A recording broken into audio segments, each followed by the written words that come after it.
Hello అండి, అందరికీ నమస్కారం. నేను మీ పవన్ కళ్యాణ్. సో ఎప్పుడు ప్రతి సండే స్టార్ మాస్టర్ క్వశ్చన్స్ లో చూస్తూ ఉంటారు. సో యాక్చువల్లీ ఏంటంటే ఇప్పటిదాకా సెమీఫైనల్స్ దాకా వచ్చాము. సో ఇప్పటిదాకా మా జర్నీ ఎలా ఉంది అని తెలుసుకోవడం కోసంలో ఇంకొక మా బ్రో బాగా చెప్పి ఎప్పుడు ప్రాక్టీస్ ఎప్పుడు అలాగే ప్రాక్టీస్ చేస్తుంది. సో మా బ్రో దగ్గరికి వచ్చాము. Bro hey so ya team Rahul చిచ్చాస్ ప్రెజెంటింగ్ యూ సుమనస్. యా చెప్పు బ్రో, ఎందుకు కదా ఏంది కొత్తగా బాగా ప్రాక్టీస్ చేస్తున్నాను. హోస్టింగ్ అంటే బై మిస్టేక్ ఇచ్చారులే, వాళ్ళకి కూడా తెలిసి ఇవ్వకూడదని. సో సెట్ అయింది. Okay, thank you so much. So first ఏంది మరి ఎట్లా వస్తుంది సెమీఫైనల్ రిహార్సల్ అంటా? ఏంటి బ్రో, కొద్దిగా టెన్షన్ గా ఉంది. ఎప్పుడు లేదు చెప్పు నీకు టెన్షన్. ఎప్పుడు ప్రతిసారి అంతే టెన్షన్ అంటా, అట్లా పోతావు, అట్లా ఇచ్చి పడేసి వచ్చేస్తావు. సో యా సెమీఫైనల్ ప్రిపరేషన్ అంతా బాగా అవుతుంది అయితే ప్రస్తుతానికి ఆల్ గుడ్. చూడాలి. సో యా ఏంటంటే బేసిక్గా పాయింట్, సో సెమీఫైనల్ దాకా వచ్చాం. సో త్రూ అవుట్ దిస్ జర్నీలో నీకు ది బెస్ట్ మూమెంట్స్, మంచిగా అనిపించిన మూమెంట్స్ అండ్ మెమొరబుల్ థింగ్స్ చెప్పు. యా ఫస్ట్ మెమరబుల్ మూమెంట్ ఏంటంటే ఈ షోకి సెలెక్ట్ అవ్వడమే one of the most special moment. Okay. And throughout the journey చాలా అప్స్ అండ్ డౌన్స్ అయ్యాయి. చాలా కొన్నిసార్లు నెగిటివ్ మార్క్స్ రావడం, కొన్నిసార్లు మిక్స్డ్ రివ్యూస్ రావడం, కొన్నిసార్లు మంచి అప్లాస్ రావడం. And it's been a very great journey. మంచి అంటే రకరకాల ఎక్స్పీరియన్సెస్తో మంచి జర్నీ అయింది. One of the most memorable experience is that మెరిసేట్ పువ్వా సాంగ్ ఇలాంటి ఒక గ్రాండ్ స్టేజ్ మీద పాడడం అనేది one of the most memorable experiences. And emotional that చాలా. అండ్ ఆల్సో పాట పాడిన తర్వాత మా అమ్మగారు స్టేజ్ మీదకి రావడము, దాంతోపాటు మా అమ్మగారితో పాడడం జరిగింది. అండ్ జడ్జెస్ కూడా చాలా ఎమోషనల్ అయ్యారు. అండ్ ఇట్స్ బీన్ అదొక మిరాకిల్ లాగా జరిగింది ఆ రోజంతా. I truly feel grateful and fortunate. Even we feel us bro. Even ఆ సాంగ్ అయితే అందరూ are emotional. Truly you are the rock star on that day. First ఆ సాంగ్ నాకు వచ్చిన తర్వాత చాలా భయపడ్డాను. నేను ఏంటి ఎగ్జిక్యూట్ చేయగలుగుతాను ఈ సాంగ్ని స్టేజ్ మీద. చాలా మంది చూస్తుంటారు. Judges will be waiting. Already ఒక వెరీ హిట్ సాంగ్ కదా, so judges will be waiting, mentors will be waiting. And తెలియదు ఎలా జరుగుతుందో, చిన్న మిస్టేక్ జరిగినా కూడా అది అప్స్ అండ్ డౌన్ అయిపోతుంది. సో ఆ భయం ఉన్నప్పుడు నేను తేజస్విని అక్కని అప్రోచ్ అయ్యాను. అక్క ఎలా will I be able to execute this song అన్న తర్వాత, అక్క నువ్వు పాడగలుగుతావురా, నాకు నీ మీద నమ్మకం ఉంది అని ఒక మాట అన్నారు. దట్ గేమ్ చాలా చాలా చాలా మంచి support, love, care and encouragement ఇచ్చారు అక్క. And I truly feel fortunate to receive such amazing encouragement from Tejaswini అక్క. తేజస్విని అక్కతో పాటు మనం మిగతా ముగ్గురు మెంటర్స్, సౌమ్యక్క కానీ, శివన్న కానీ, శ్రీకాంత్ అన్న కానీ ప్రతి ఎపిసోడ్కి, ప్రతి సాంగ్కి చాలా చాలా సపోర్ట్ చేశారు, చాలా చాలా కేర్ ఇచ్చారు. అండ్ నలుగురు మెంటర్స్ వాళ్ళ సపోర్ట్ లేనిదే నేను ఇంతవరకు వచ్చేవాడిని కాదు. ఎప్పటికీ I will be thankful to 4 of them, సౌమ్యక్క, తేజక్క, శివన్న అండ్ శ్రీకాంత్ అన్న.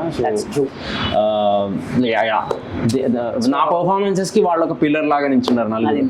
So I truly feel thankful to them. So obviously mentors and music. So what do you say about our orchestra? Yeah, firstly నాకు పర్సనల్గా ఒక బ్యాండ్తో కలిసి పాడాలని ఎప్పటి నుంచో passion. I have been waiting for such opportunity. ఒక stage మీద ఒక మంచి ఆర్కెస్ట్రాతో పాడాలి, మంచి సాంగ్స్ పాడాలి, మంచి ఎక్సైట్మెంట్తో పాడాలి, కూల్గా దాన్ని ఎంజాయ్ చేస్తూ పాడాలనే కోరిక ఉంటుంది. బట్ ఇలాంటి ఒక అమేజింగ్ సాయన్న అండ్ టీమ్ వాళ్ళ అమేజింగ్ ఆర్కెస్ట్రాతో పాడే అవకాశం దొరుకుతుందని ఎప్పుడు అనుకోలేదు. I'm so happy and fortunate to be singing along with that orchestra. వాళ్ళ సపోర్ట్ అసలు ట్రెమెండస్ మన షో మొత్తానికి. ప్రతి సాంగ్ని కూడా వాళ్ళు ఆల్మోస్ట్ ఎలా అంటే ఒరిజినల్ సాంగ్ వింటున్న ఫీలింగ్తో ప్లే చేస్తారు. ఆ ఫీలింగ్తో మనం కూడా ఇన్వాల్వ్ అయ్యి చాలా బాగా పాడగలుగుతున్నాం. So I feel most fortunate to sing along with that orchestra.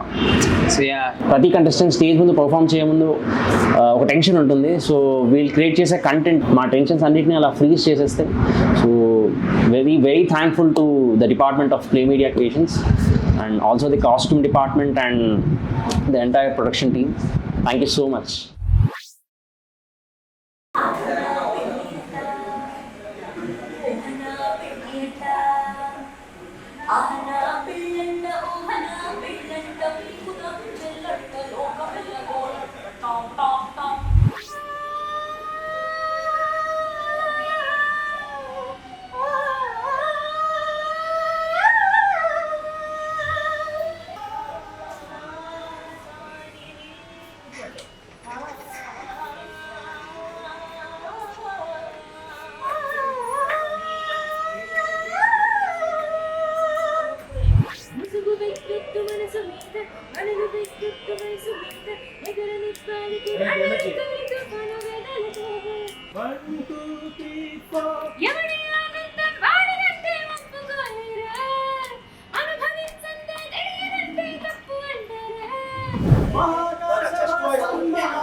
వీరాధి వీరులంట ధరణికు భేరులంట భోరు భోరు మంటూ మా పెళ్లి వారు వచ్చిరంట అబ్బబ్బబ్బబ్బబ్బబ్బబ్బో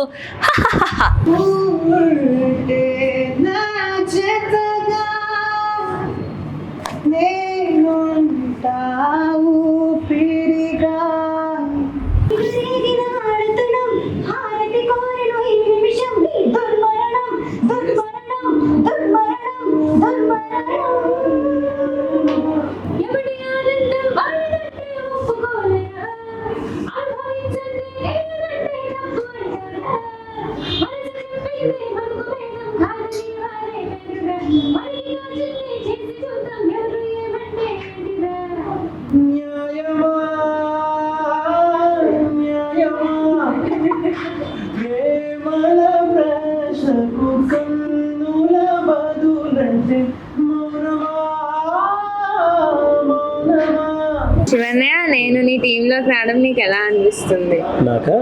నాకు యాక్చువల్లీ చాలా హ్యాపీగా అనిపిస్తుంది. ఎందుకంటే నాకు వచ్చిన కంటెస్టెంట్స్ నలుగురు, సుకుమార్, వైష్ణవి, శ్వేత అండ్ అమిత, నలుగురు very very deserving candidates. And నలుగురు కూడా ముందు మెయిన్గా నేను అనుకున్నది ఏంటంటే నలుగురు చాలా కష్టపడి ప్రాక్టీస్ చేస్తారు. ప్రతి సాంగ్ ఇచ్చింది జస్ట్ లైక్ దట్ పాడేసామా లేదా అనకుండా సాంగ్ మీద చాలా వర్క్ చేస్తారు, చెప్పిన కరెక్షన్స్ నేర్చుకుంటారు. So that I felt very happy. మీరు చేసే ప్రాక్టీస్కి నేను చాలా వెరీ హ్యాపీ. అక్కడ స్టేజ్ మీద కూడా అంతే బాగా మీరు ఎఫర్ట్ పెట్టి పాడతారు. So that I felt very happy. నువ్వు కానీ శ్వేత కానీ నా టీంలో ఉండడం రియల్లీ నేను చాలా హ్యాపీగా ఫీల్ అయ్యాను.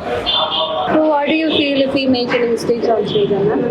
నేను అసలు ఎక్కువగా ఆ మిస్టేక్స్ గురించి పట్టించుకోను. ఎందుకంటే నేను ఆ తర్వాత వర్క్ చేద్దాం అనుకుంటాను. ఆ మిస్టేక్స్ మీద మిమ్మల్ని కూర్చోబెట్టి these are the mistakes you did on the stage. So ఆ మిస్టేక్స్ నెక్స్ట్ టైం రాకుండా నేను ఎలా మిమ్మల్ని ట్రైన్ చేసుకోగలను అని చూసుకుంటాను తప్ప నేను ఐ నెవర్ ఫెల్ట్ బ్యాడ్. మీరు ఎప్పుడైనా మిస్టేక్స్ చేస్తే అది కూడా దాని నుంచి మీరేం నేర్చుకుంటారని చూస్తాను తప్ప నేను యాక్చువల్లీ ఒకటే అనుకున్నది ఏంటంటే గెలవడానికి కాదు, ఇక్కడ నేర్చుకోవడానికి ఎక్కువ వచ్చారని నేను నమ్ముతాను. ఐ బిలీవ్ మీరు ఇక్కడ ఎక్కువ నేర్చుకోవడానికి అంటే యూ కేమ్ టు లెర్న్ అని నేను నమ్ముతాను. Okay, not to win. Okay, ఆటోమేటిక్గా మనం నేర్చుకుంటుంటే అదే మనం విన్నింగ్ దాకా తీసుకెళ్తుంది. So I felt like that. అన్న నేను కొన్ని కూతురు అలా వేస్తాను కదా, సో అలా ఏమైనా బాగా గుర్తున్నది ఏమైనా? కోతేశ్వర అంటే స్టేజ్ మీద నాకు గొంతు రావట్లేదు అని అది డెఫినెట్గా నేను అంటే నువ్వు చెప్పినప్పుడు డెఫినెట్గా నేను ఏంటిది ఎలా మాట్లాడుతుంది నిజంగా కోతేశ్వర వేస్తుంది అనుకున్నా కానీ బట్ ఐ రియలైజ్డ్ అంటే నువ్వు ఎప్పుడైతే నెక్స్ట్ సాంగ్ పాడావో నేను అది అబ్జర్వ్ చేస్తున్నాను అనమాట. సో దట్ అది రావట్లేదా నిజంగా నీకు రావట్లేదా అది కానీ నాకు ఇలా రీజన్ చెప్తుందా అనుకున్నా. బట్ అక్కడ నేను రియలైజ్ ఏంటి అంటే నిజంగానే నీకు గొంతు కట్ అవుతుంది. అది ఎందుకంటే నీ గొంతు డ్రై అవుతుంది. సో దట్ నేను I recommended to drink so much water. So water ఎక్కువ తాగు, దానివల్ల నీకు బాగుంటుంది అని చెప్పాను. సో అంతే తప్ప రెగ్యులర్గా కోతేశ్వర నేను కోతినే నేను పట్టించుకోను. సో ఈ సూపర్ సింగర్ జర్నీలో ఏదైనా బెస్ట్ మెమరబుల్ మూమెంట్ ఏంటి అంటే ముందు మీ 4 members నా టీంలోకి రావడమే నాకు మెమరబుల్ మూమెంట్. ఇంకోటి ఏంటి అంటే ఆబ్వియస్గా మీరు స్టేజ్ మీద పాడిన ప్రతి పాట నాకు ఇష్టం. బట్ మీకు జడ్జెస్ కూడా మంచిగా ఇచ్చిన పాటలు నీకు ఆహాలర్ కానీ మనసున ఎదురంగా కానీ నువ్వు పాడిన యాక్చువల్లీ నువ్వు నీ సాంగ్తో నాకు ఎక్కువ కనెక్ట్ ఉంటుంది అనమాట. ఐ కనెక్ట్ విత్ ఎందుకంటే you song my Guruji song సముద్రం అంతా కంపోజ్ బై మా గురువు వాళ్ళు. సో అది ఇంకా హ్యాపీగా అనిపించింది. సో మీరు స్టేజ్ మీద అది బెస్ట్ వచ్చినప్పుడు డెఫినెట్గా అది నాకు ఒక మెమరబుల్గానే ఉంటుంది. అది కాకుండా మీరు టీంలోకి రావడం కూడా నేను ఒక మెమరీగా చెరిష్ చేసుకుంటాను. సో ఎందుకంటే డెడికేటెడ్గా నేర్చుకునే వాళ్ళు వచ్చారని. మా మీద ఎప్పుడైనా కోపం వచ్చిందా అన్న? కోపమా? నిజానికి రాలేదు నాకు కోపం. మొన్న యాక్చువల్లీ ఎప్పుడు వచ్చిందంటే భరత విధంగా సాంగ్ పాడుతున్నావు కదా, అక్కడ టక్ నాకు రావట్లేదు అన్న స్టేజ్ మీద. అక్కడ స్టేజ్ అసలు అమ్మ బాబాయ్ నాకు విపరీతమైన కోపం వచ్చింది. నాకు అంటే సంగతి కరెక్ట్ గా వెళ్ళలేదని అక్కడ ఆపేస్తే మాత్రం అక్కడ నాకు కోపం వచ్చింది. అంటే అది అలా కోపడ్డానంటే నేను అది చెప్పకుండా వచ్చినా రాకపోయినా పాడే అన్నట్టు చెప్పారు. సో నేను అది వచ్చినా రాదు కదా, అది నీకు వెళ్తున్న దాన్ని నువ్వు అనవసరంగా ఆపేసి అక్కడ రావట్లేదు అంటున్నావు అనమాట. నీ ప్రాబ్లం నాకు అర్థమైంది, బట్ ఏంటి అంటే అది నీకు వస్తుంది అని కాన్ఫిడెన్స్ నాకు ఎక్కువ ఉంటుంది నీకన్నా. సో అక్కడ నేను డిసప్పాయింట్ అవుతాను.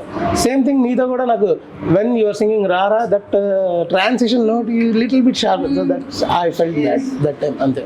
అండ్ లాస్ట్ గా నేను ఒకటి చెప్పాలనుకుంటున్నా. సో లాస్ట్లీ ఈ సూపర్ సింగర్ జర్నీలో శివన్న మెంటర్ గా రావడం నేను చాలా లక్కీగా ఫీల్ అవుతున్నా. మెంటర్ గా ఇలా పోతే చంపేస్తా. ఫీల్ అవ్వకపోతే మా అన్నయ్య చంపేస్తారని చెప్పమంటున్నారు. సో నేను చాలా లక్కీగా ఫీల్ అవుతున్నాను. అండ్ ప్రతి చిన్నది కూడా పట్టుకొని మరి అన్నయ్య నీట్ గా నేర్పిస్తారు. అండ్ అలాగే ఇలాంటి అన్నయ్య నాకు లైఫ్ లో ఉండడం నేను చాలా లక్కీగా ఫీల్ అవుతున్నాను. So the best part of being here is to be mentored by Shivanna, because I really wish I never had a consistent guru. So I wish I had a teacher and a brother like like Shivanna. More than a mentor, he's more like a brother to me. So thank you, Shivanna. ముందుగా మీ ఇద్దరికి thanks, ఎందుకంటే నా గురించి ఎంత బాగా చెప్పారు. So thank you so much. Super అమ్మా. Thank you. So subscribe to Play Media creations.